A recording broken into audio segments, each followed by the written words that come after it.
Lalu benarkah Amerika tidak takut dengan pemimpin baru Iran dan apakah pemimpin baru Iran bakal memberi perlawanan sengit di tengah konfliknya dengan Amerika Serikat dan juga Israel?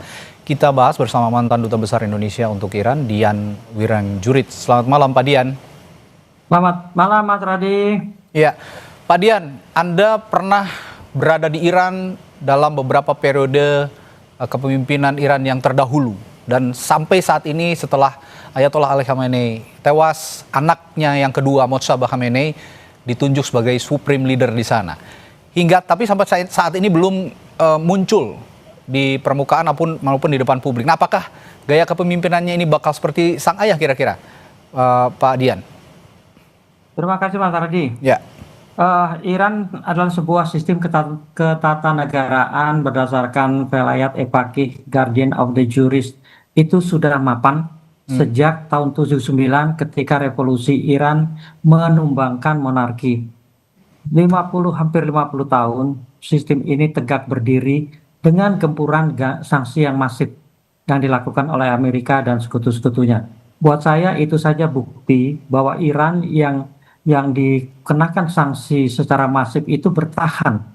Nah, perang Juni kemarin jelas membuktikan lagi bahwa walaupun dalam kondisi sanksi diserang secara pengucut oleh dua negara, satu Zionis Israel, satu Amerika, khususnya Trump ya, sebenarnya masalah Trump dan Netanyahu bukan Amerika dan Israel, diserang juga masih bisa bertahan gitu loh, bahkan membalas. Nah, dengan jeda antara 6 bulan 7 bulan ke sini, Iran juga tentunya akan mengkonsolidasikan kekuatannya.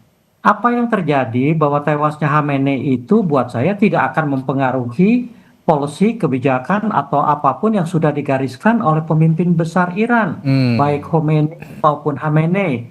Jadi putranya Mojtaba ini tinggal melanjutkan.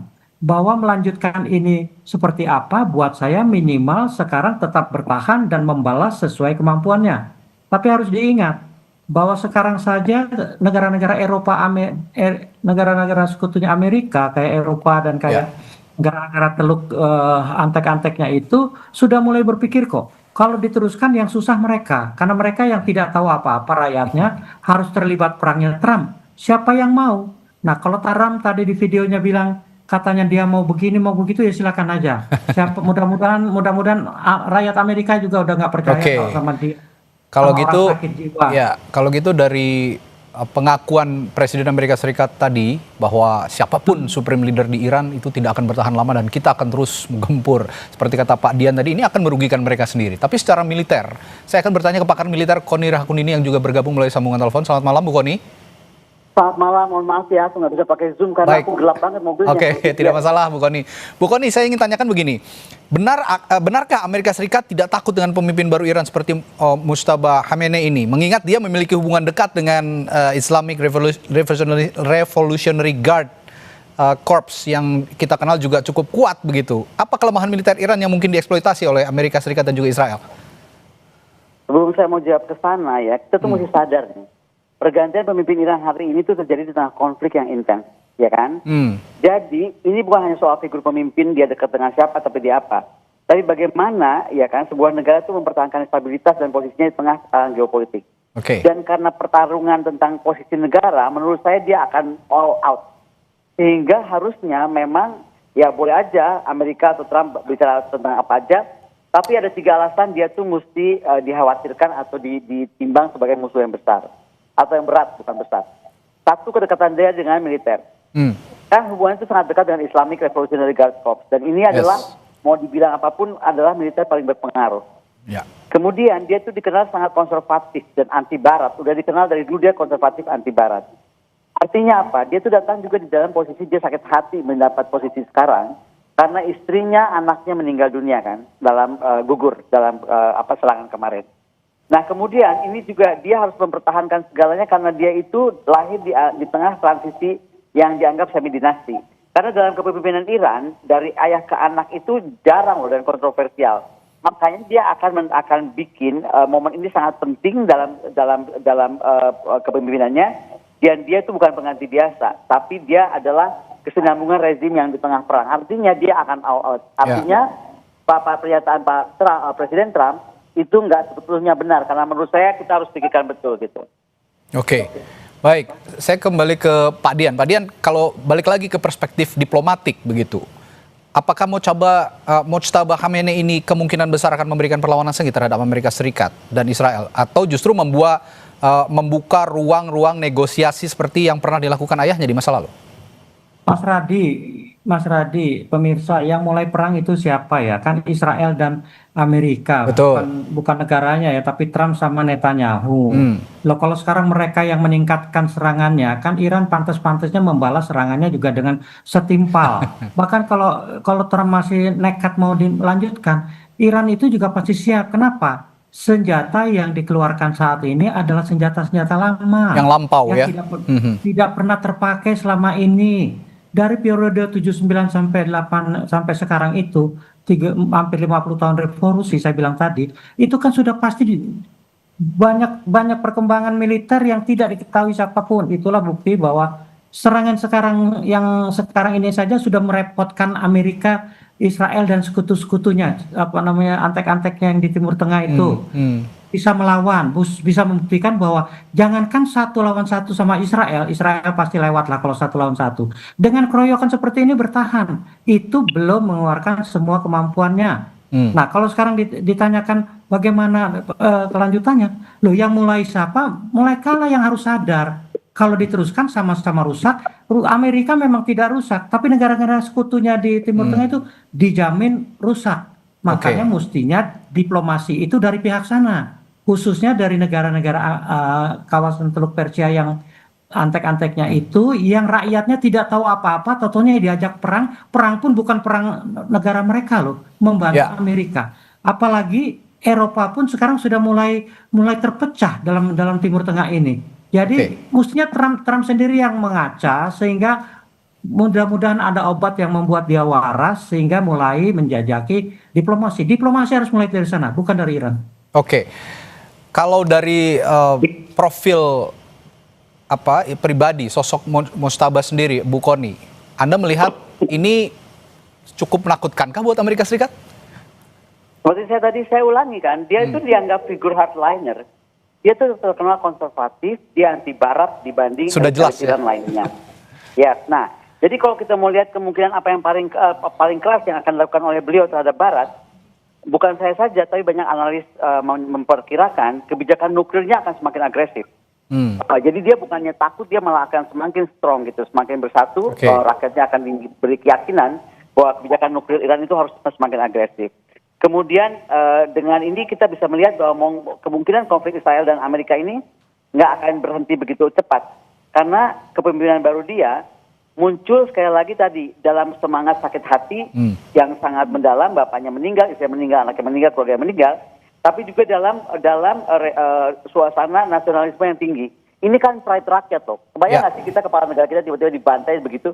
Pasti pride rakyat tuh akan terbakar, dan itulah api nasionalisme itu akan dikobarkan oleh beliau. Ya, bicara nasionalisme, ada yang menarik sebenarnya sebelum serangan besar Amerika Serikat dan Israel ini dijatuhkan ke Iran. Sebelumnya kan Iran juga bergejolak di dalam negeri begitu ya, ketika ada unjuk rasa besar-besaran, kekerasan di mana-mana, yang ternyata belakangan diketahui adalah merupakan propaganda ataupun penyusup-penyusup yang disebar oleh Amerika Serikat dan Israel. Dan dicitrakanlah bahwa pemerintahan Iran ini tidak disukai oleh rakyatnya. Tapi terbukti setelah Ayatollah meninggal, Ayatollah tewas, rakyat Iran tetap solid untuk mendukung Mojtaba Khamenei. Apa yang Anda lihat dari ini, Pak Dian? Mas Radi, begini, tolong dilihat demo tahun bulan kemarin itu, awal akhir Januari, itu sebenarnya dibesar-besarkan ya. Kalau dilihat jumlah itu rasanya juga ya, kalau dibilang ribuan ya mungkin puluhan ribu adalah, 100.000 adalah, tapi kalau dibilang jutaan ya membesar-besarkan diri. Kalau dilihat dari kamera pun dihadapi dengan aparat, mereka kocar-kacir. Artinya apa? Jumlah mereka itu tidak padat kok gitu loh. Apalagi mereka kan melakukan kesalahan fatal, membakar gereja. Nah itu fatal buat saya. Karena disitulah keyakinan Iran tersentuh tuh. keyakinan jiwa raganya tuh tersentuh. Makanya demonstrasi itu memang tidak lama dan semua itu tertangkap kok, apa namanya, provokator dan agen-agen Amerika Israel di yang menyusup ke Iran itu tertangkap. Makanya kalau dibilang jumlahnya katanya yang tewas 2.000-an lah, 3.000-an, buat saya mungkin sepertiga itu kaki tangan Amerika dan agen-agennya dan sisipan itu tuh Mujahidin Haq yang selama ini juga beroposisi. Tapi kalau dibilang gejolak itu berlangsung sepanjang tahun, rasanya enggak juga, Mas. Saya 4 tahun di sana aman-aman saja. Demonstrasi tiap apa hari ada, dan seminggu sebelum perang Juni itu saya masih sebulan di sana main-main aman-aman aja kok. Oke. Bu Kony, saya juga akan menanyakan hal yang menarik. Bu Kony ini kan guru besar di University of St. Petersburg ya, di Rusia. Tentu saja kabar dari Rusia juga Bu Kony sangat paham sekali. Yang ingin saya tahu kemarin kan bahwa Rusia dan Tiongkok sudah sepertinya kedip-kedipan lah ya, dalam tanda kutip, dengan Iran untuk siap membantu jika memang Iran mulai kewalahan. Sejauh ini apakah itu akan terjadi bantuan dari dari Rusia dan juga Tiongkok untuk perang melawan Amerika Serikat dan Israel ini? Itu sudah pasti karena mereka tuh tidak mau mengambil sikap netral. Rusia melihat apapun juga negara berdaulat, apakah Iran, apakah bukan Iran gitu kan. Tapi sebuah negara berdaulat dan pemerintah berdaulat main dihantam begitu saja, itu sebuah kesalahan, sehingga Rusia menyatakan dia tidak netral. Dan artinya apa? Kita mesti lihat bahwa baik di Rusia, baik di Cina, apalagi mereka di BRICS dan di Greater Eurasia Partnership, mereka percaya bahwa Timur Tengah itu selalu menjadi barometer stabilitas global. Makanya itu akan terus dipertahankan untuk tetap stabilitas. Nah, bagaimana dan apanya kita nggak tahu, karena pemimpin Rusia itu dan para kabinetnya itu nggak suka flexing, memberitahu apa yang akan mereka buat. Tetapi in silence they will do everything they can, karena begini, mungkin nggak banyak yang tahu ya, tapi ketika kemarin Rusia sedang diembargo mati-matian, semuanya sedang sulit, yang paling membantu Rusia salah satunya adalah Iran. Dan Rusia itu adalah bangsa yang sangat tahu berterima kasih. Of course dia akan segera membalikan rasa terima kasih kemarin itu, 4 tahun lalu itu, selama 4 tahun kemarin, bersama dengan apa yang dilakukan Amerika kepada Iran. Tapi dengan cara yang sangat elegan, cara yang sangat cantik, cara yang nggak provokatif gitu. Oke, nah ini saya tanyakan nanti setelah jeda ke Pak Dian. Apakah hubungan yang baik antara Iran dengan Rusia dan Tiongkok ini juga sudah terjadi bertahun-tahun, dan bagaimana juga jejak sejarahnya? Saya akan tanyakan hal itu kepada Pak Dian nanti setelah jeda di Sapa Indonesia Malam. Tetaplah bersama kami. Iya, kita lanjutkan perbincangan malam hari ini. Tadi sebelum saya tanya jejak sejarah antara Iran dan juga hubungannya bersama Rusia dan Tiongkok, saya tanya dulu Pak Dian, bagaimana juga Mojtaba Khamenei ini nantinya hubungannya dengan negara-negara Teluk, negara-negara Timur Tengah, mengingat tadi kita ketahui juga Iran menyerang sejumlah infrastruktur yang konon milik Amerika Serikat di negara-negara Teluk seperti di Bahrain, di Qatar, dan juga di Oman, dan juga di Uni Emirat Arab. Pak Dian.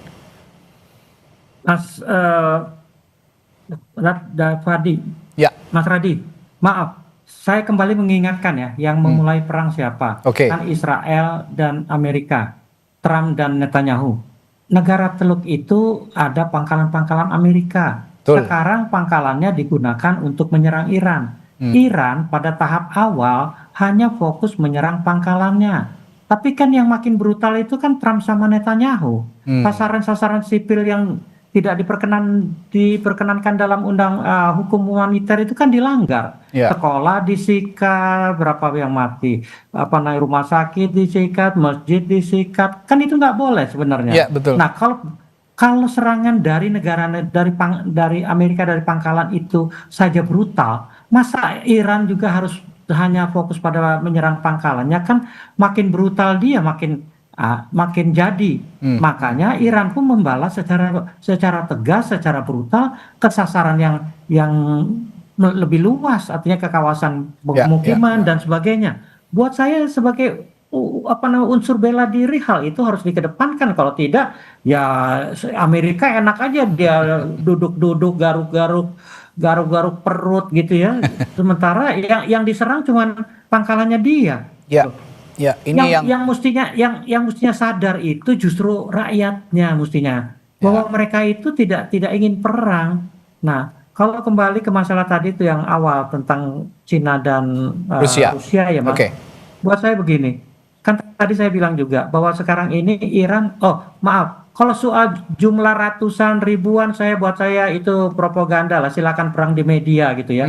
Ya. Tapi yang pasti video membuktikan bahwa Iran itu berhasil juga menjangkau sasaran atau apapun yang dikehendaki untuk disasar gitu ya. Sasaran apapun. Nah, yang saya mau bilang, kalau tadi saya katakan Iran baru mengerahkan senjata-senjata lama, artinya apa sih? Senjata lama saja belum habis, jadi siap untuk lanjut. Kalau lanjut, Iran sudah siap dengan senjata baru. Kalau masih lanjut, sudah ada cadangan dari Rusia dan Cina. Yang jelas pesawat-pesawat dan penangkal rudal itu sudah berada di Teheran atau Iran saat ini. Artinya apa? Bahkan diberitakan juga mungkin yang akan mengoperasikannya adalah orang-orang Cina dan orang-orang Rusia. Rusia, oke. Baik. Artinya ya. Ya, baik.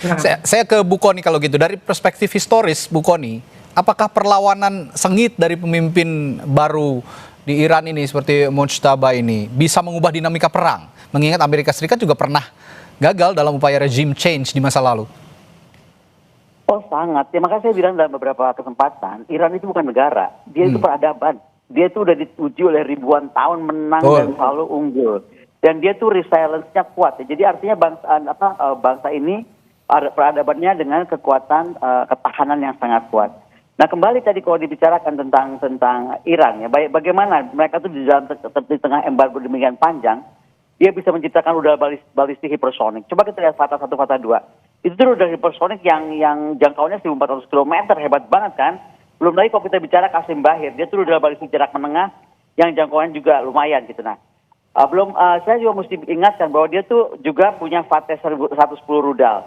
Artinya, semua rudal-rudal ini dia bisa ciptakan dan itu sangat berbahaya bagi pangkalan militer di kawasan. Dan mereka ciptakan itu saat mereka tuh disudutkan lah bertahun-tahun ini. Nah, Iran juga tadi sudah disinggung oleh ambasador, dia tuh punya drone yang hebat seperti Shahed series kan, Kamikaze dan lain-lain. Itu artinya itu akan menjadi menguras pertahanan udara musuh siapapun itu, gitu. Mau dideploy dari manapun akan terkuras oleh itu. Dan yang paling tadi kita belum bahas, dia tuh punya kapal cepat senjata rudal, bajau laut dan rudal anti kapal. Nah ini semuanya yang kalau dideploy di jalur minyak Selat Hormuz selesai gitu. Nah artinya apa yang mau kita bilang? Rusia itu akan membantu, tapi mungkin akan lebih kepada dukungan teknologi dan intelijen. Demikian juga menurut saya Cina. Ya, kenapa? Karena mereka tuh nggak mau terdrag langsung ke dalam ikut perang secara langsung. Tidak mau. Karena mereka merasa bahwa dunia itu harus baik-baik saja. Makanya akan bicara juga di UN, ya kan? Bagaimana mengendalikan UN. Tapi yang pasti misalnya dengan Cina, Iran itu sedang membeli rudal anti kapal supersonik CM302.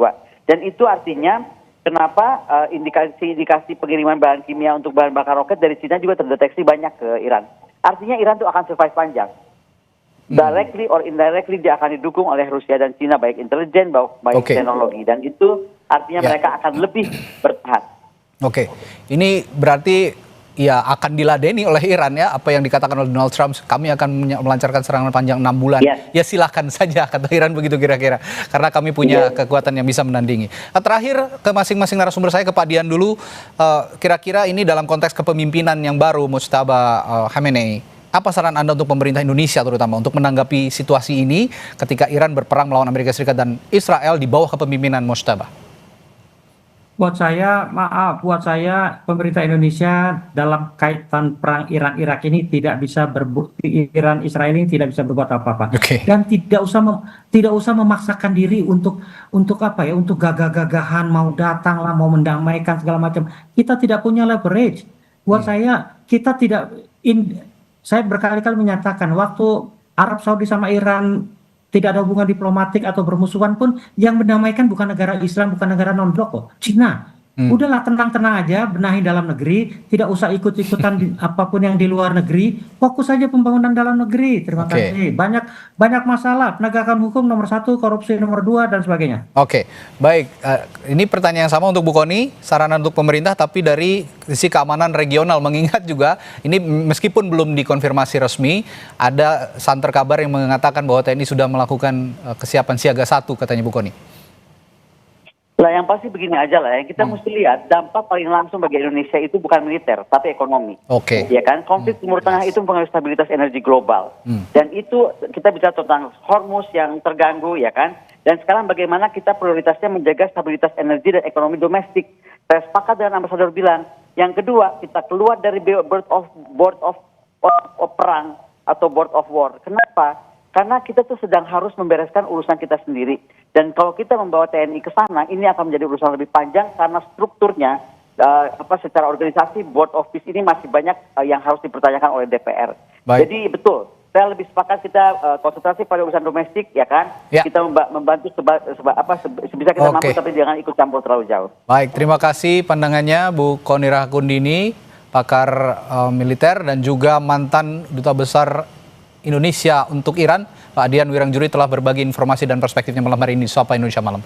Sampai jumpa lagi Bapak dan Ibu, selamat malam. Selamat malam, terima kasih. Selamat malam.